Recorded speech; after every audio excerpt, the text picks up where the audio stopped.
Hey, what's up YouTube? Ian here from 13 Step Thai Boxing. So I get a lot of questions about guard and stances, so I thought I'd make a video on it to share what I've learned with you guys. So right here we got the defensive stance. You're going to have most of your weight on your back leg, just a little bit of your weight on your front leg. This makes that leg mobile. You can lift it up, check, foot jab, get out of the way. You just don't want to get caught with getting kicked with all the weight on that leg. So this is a great one to start out with. Moving into the 50-50 stance.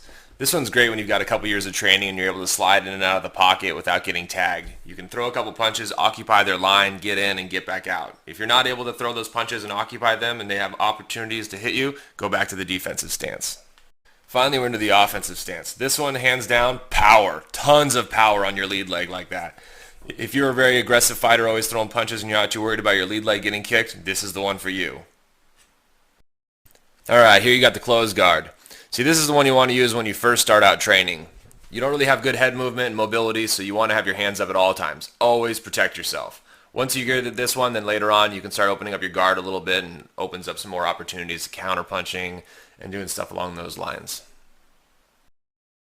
Moving into the mid guard. This one is a mix of a little bit of closed guard, a little bit of long guard. See, my rear hand is protecting my jaw. My left hand, my lead hand, is out in front of people. This will protect the right side of my face while my lead hand can still kind of entangle and mess with the opponent a little bit. You can off balance them and just kind of get them to close their eyes sometimes. This one's great for just right in between when you got a couple years of training in.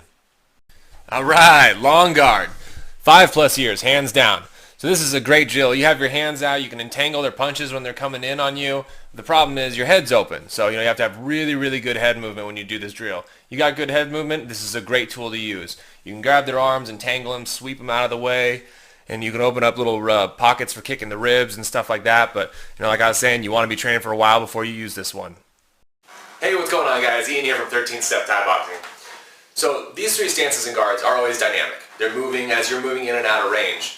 The skill to be built here is, if you could take one thing away from this whole video, is to know the pros and cons to the stance or guard you're in. If you know the pros and cons, you know your opponent's going to attack you on your cons, if they're any good. If you know they're going to attack you on your cons, then you have the ability to read what they're about to do. Now that right there, guys, is a huge benefit to know what your opponent's about to do. I promise you, when you're able to do this, your skill is just going to skyrocket. You're going to get really good really quickly.